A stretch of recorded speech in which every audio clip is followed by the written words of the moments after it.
1905년 12월 24일 전라남도 화순군 동북면 독상리에서 출생. 1982년 생일 다음 날인 12월 25일 사망. 격동의 20세기를 뜨겁게 살다 간 빛의 화가 오지호. 안녕하세요. 아들 오승현 화백 역할을 맡은 배우 박기성입니다. 아버지는 숱한 역경 속에서도 자신의 길을 일관되게 걸었습니다. 유년 시절부터 그림의 소질을 보이던 그는 전주를 거쳐 1921년 서울희문고등보통학교에 편입함으로써 그곳에서 스승인 서양화가 고이동을 만나게 됩니다. 그의 학창 시절의 이름은 점수였습니다.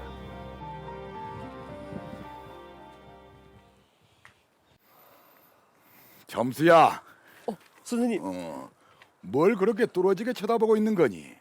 이 농가라는 그림이 참 인상적이에요. 조선 최초 여성 서양화가 나혜석 그림이구나. 나우백, 이리 좀 와볼래요? 고이동 선생님, 무슨 일이에요? 여기 내 제자가 나우백 그림이 마음에 드나 봅니다. 내 그림이? 네, 강렬한 느낌을 받았습니다. 분놀림에 힘이 넘치고 어딘지 모르게 민족혼이 느껴지는 것 같기도 하고. 여기 나우백은 3일 만세 운동을 하다가 심한 옥고를 치렀어. 그게 무슨 비밀이라고 그러세요? 지금은 결혼해서 남편 호강으로 작년은 개인 전람회도 열었는걸요. 저희 아버님도 3.1 만세운동에 참석하시고 고종폐하 장례식을 보고 오신 뒤 자결하셨습니다. 저런, 정말 가슴 아픈 일이구나. 하지만 어쩌겠니? 살아서 각자의 재능으로 세상을 바꿔가야지. 네, 그래서 저도 유화를 공부하고 싶습니다. 그것도 좋은 생각이지? 서양화는 조선에 이제 막 들어와서 본격적으로 공부를 하려면 일본으로 건너가야 될 텐데. 선생님이 다니셨던 동경미술학과에 들어가고 싶어요. 동경미술학교? 네, 그래, 두드려라. 그러면 열릴 것이다. 책을 많이 읽으렴. 그림은 사람의 마음을 움직이지만 글은 사람의 생각을 바꿔주거든. 너의 마음을 그림에 담고 네 생각을 글에 담아버려. 네, 고맙습니다. 고맙습니다. 오지호는 당대 서양 미술의 사조인 인상주의를 수용했습니다. 하지만 그가 그린 그림은 여느 서양 화가가 그린 그림과는 사뭇 달랐습니다. 야, 점수야. 너 귀국하고 나서부턴 그림이 많이 밝아진 것 같은데 일본에선 암갈색을 많이 사용해서 그런지 좀 어둡고 무거웠었는데 말이야. 그건 일본의 기후와 풍토 때문이에요. 지금 그림이 밝아진 건 우리나라의 기후와 풍토가 일본과 다르고 태양광도 확실히 다르기 때문이죠. 그래. 확실히 조선의 풍광이 일본보다 월등히 아름답지. 아이 그나저나 너 언제까지 이러고 있을 작정이야? 그럼 뭐래요? 녹향의 3회전도 총독부 놈들 때문에 무산됐고 사사건건 감시하고 탄압하는데. 너 개성에 갈래? 개성이요? 개성 송도학교에서 교사를 모집한다고 연락이 왔어.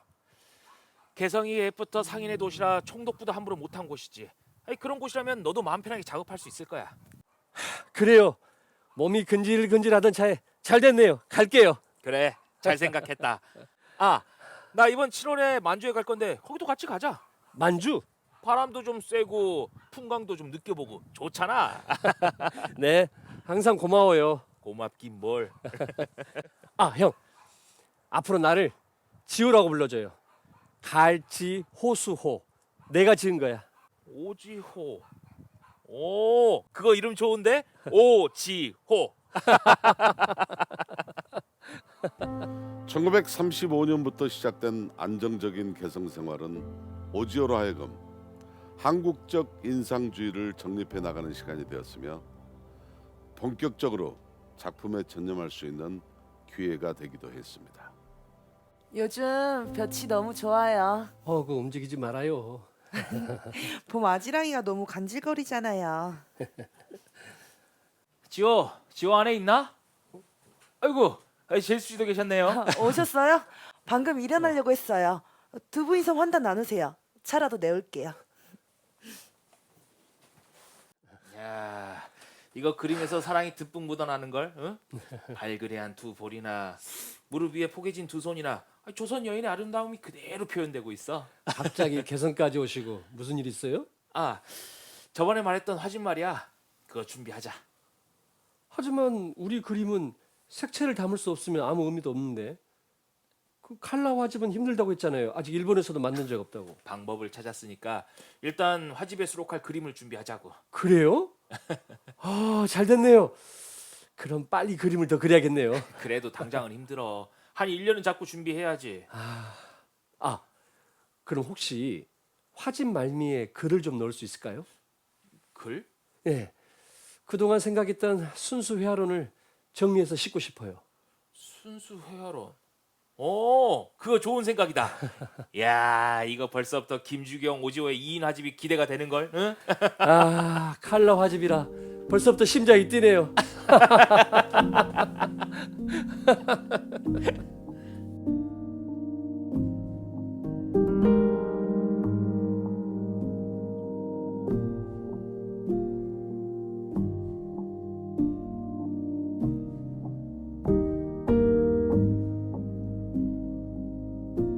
(1938년) 드디어 김주경과 오지호는 각각 10점의 그림을 내어 2인 화집을 출판하게 됩니다. 그리고 1939년 오지호 그림의 최고 걸작인 남양집을 그리게 되죠. 고목이 드리운 연한 남보라의 봄그림자를 통해 빛과 색의 진면목을 드러낸 오지호는 회화적 자신감으로 동아일보의 피카소와 현대회화를 연재하며 입체파와 추상미술에 대한 반론을 제기하게 됩니다.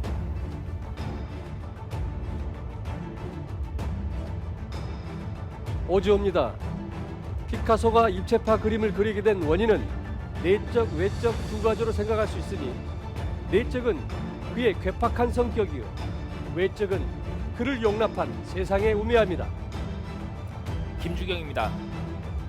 조선에선 아직 순수한 피카소적인 입체파 그림이 나오지 않았다. 이것은 입체파가 조선의 민족적 입장이나 민족성에 맞지 않기 때문이다. 나혜석입니다. 야수파가 직감을 중시한 결과 너무 단순화하여 지식을 부정하므로 입체파는 모든 지식을 토대로 하여 미술을 건설하자는 것이다. 고이동입니다. 현대 전이회화의 그 주류는 직선, 곡선, 면, 입체 따위의 형태를 갖춘 것이며 입체파야말로 순수 회화 예술을 추구한 것이다. 피카소는 공산주의 예술가임에도 불구하고 그림을 부와 명예를 축적하는 데 이용했을 뿐이다. 행복했고 자신감 넘쳤던 개성에서의 생활은 10년을 채우지 못하고 1940년 초 창씨 개명과 군국주의를 찬양하는 전쟁 기록화 제작 의뢰를 거부하면서 도망자 신세가 되어 피신 다니다가 1945년 8월 15일 해방을 맞이하게 됩니다. 해방 후 그는 경성으로 올라가 조선미술건설본부 서양화 부중앙위원으로 활동하게 됩니다.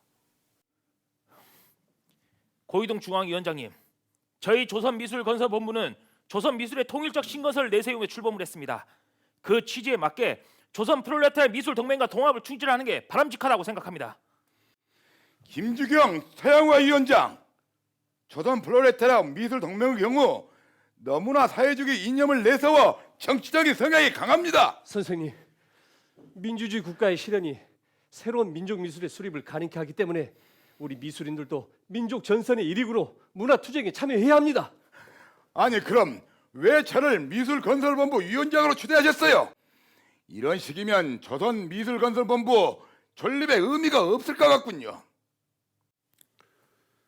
하지만 계속된 좌우 이념 대립에 크게 실망한 오지호는 결국 분단을 고착화시킨 이승만 친미 정권이 들어서자 낙향하여 광주에서의 새로운 시작을 계획하게 됩니다. 광주에 내려온 아버지는 1949년 조선대학교 미술과 교수로 부임하여 제자들을 길러내고 자신도 인상주의 회화 세계를 다지는 계기로 삼습니다. 또한 해방 후 미술계에 만연한 일본풍을 없애려고 노력하기도 했죠.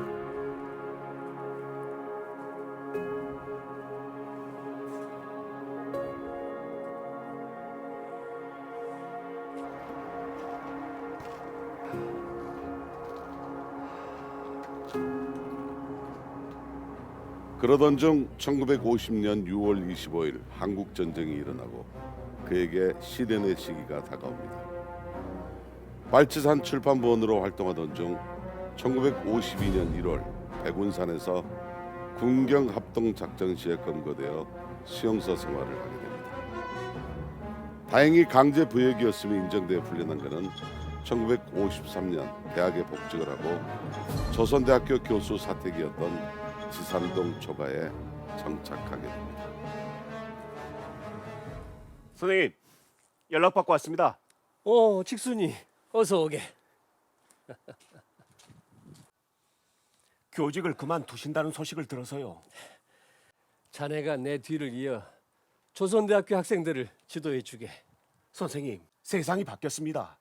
이제 좋은 세상이 올 텐데요. 그래. 그래서 그만두려는 거네. 이제 비로소 자유가 왔지 않은가. 난 이 자유스러운 민주주의 사회 아래에서 마음껏 빛과 새, 나아가 저 자유로운 대지 아래 원시를 마음껏 그려보고 싶네. 난 이제 작업에만 전념할 계획이네. 하지만 아직은 사실 서울에서 들리는 소문에 의하면 장면 내각이 부정선거 책임자와 부정축제자 처벌에 소극적이고 남북 학생회담 등 민간 차원의 통일운동을 억압한다고 합니다. 다들 왜 이러는가? 해방 후 15년에 기다려 이제야 자유민주주의가 우리 앞에 왔는데 비로소 4.19 혁명으로 이승만 독재 정권이 무너졌는데 장면 내각에 크게 실망한 오지호는 1960년 9월에 결성된 혁신계 통일운동연합체인 민족자주통일중앙협의회 전남지구 결성위원으로 참여하게 됩니다. 이로 인해 그는 1961년 5.16 군사 쿠데타 바로 다음 날 용공 친북 세력으로 검거되어 재판을 받게 됩니다. 기립! 비고 오지호는 발치산 활동이 강제 부역이었음을 인정받아 무죄 석방받았으나 사상이 의심스러워 관리 대상이었습니다. 헌데 석방 후에도 지속적으로 반공 세력과 접촉해오며 작년 2월 19일에는 광주 YMCA에서 전남 민자통 준비위원회 결성식을 열고 의장단 대표까지 맡았습니다. 민족자주통일연합회 일명 민자통이라는 단체는 용공 친북 세력입니다. 이에 본 검사는 특수 범죄 처벌에 관한 특별법 제6조와 형법 제30조에 따라 피고 오지호에게 징역 7년을 구형합니다.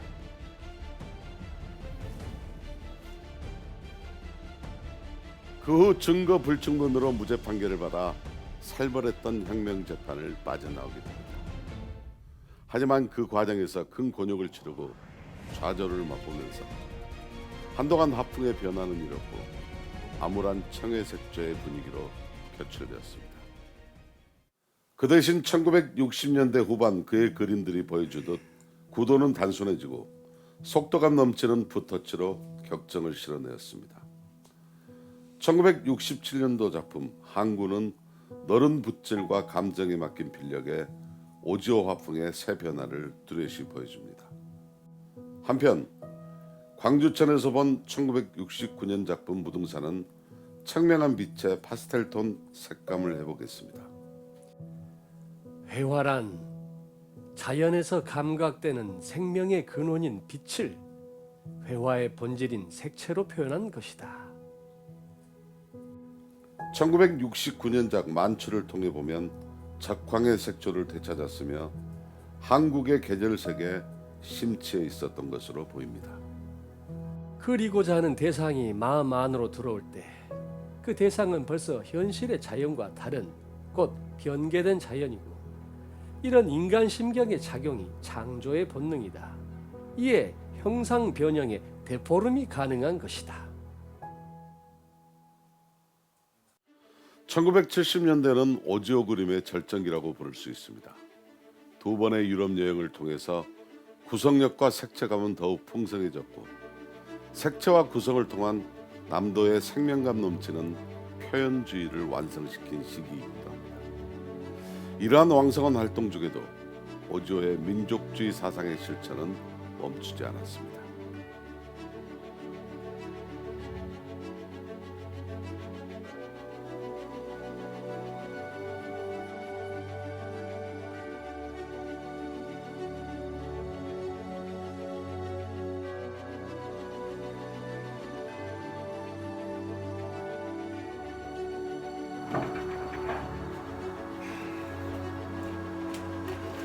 여보! 왜 갑자기 그림을 파신다는 거예요? 혹시 한글 한자 병행 교과서 때문에 그러세요? 지금이 당신의 황금기예요. 후세에 남긴 작품을 더 그리셔야죠. 한자 혼용 운동 같은 건 국어학자나 한문학자한테 하라고 하세요. 여보, 그림은 나 말고도 많은 사람들이 그릴 수가 있어요. 하지만 이 일은 내가 아니면 이대로 무산돼요. 요즘처럼 영어가 난무하여 문화 식민지가 되어가는 때 한자를 통해 올바른 단어의 의미를 알고 언어를 지켜 나가는 것은 민족과 국가의 미래가 걸린 일이요.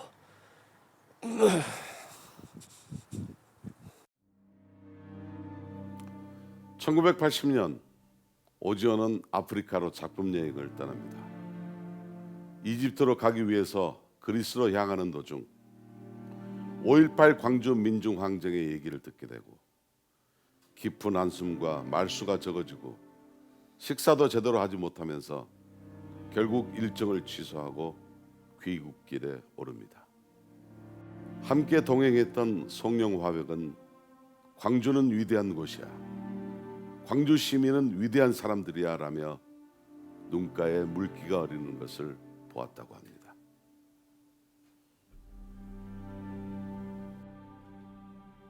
그때 너희는 무엇을 했느냐? 그때 너희는 무엇을 했느냐? 광주가 죽어 신음할 때 너희는 누구를 원망하리요? 난 그때 광주 시민과 함께 시내에 뛰쳐나가지 못했는데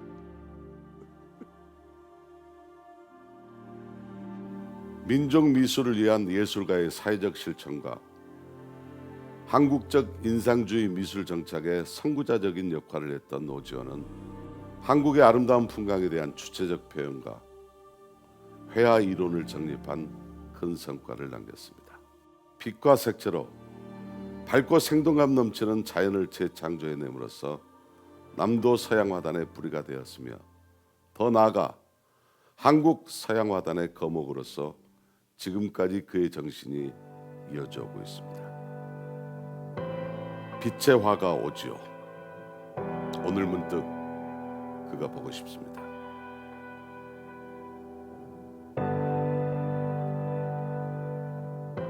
저는 오지호 선생님의 둘째 며느리 이상실입니다. 제가 68년도에 시집을 와서 지금까지 계속 이 집에서 살고 있습니다.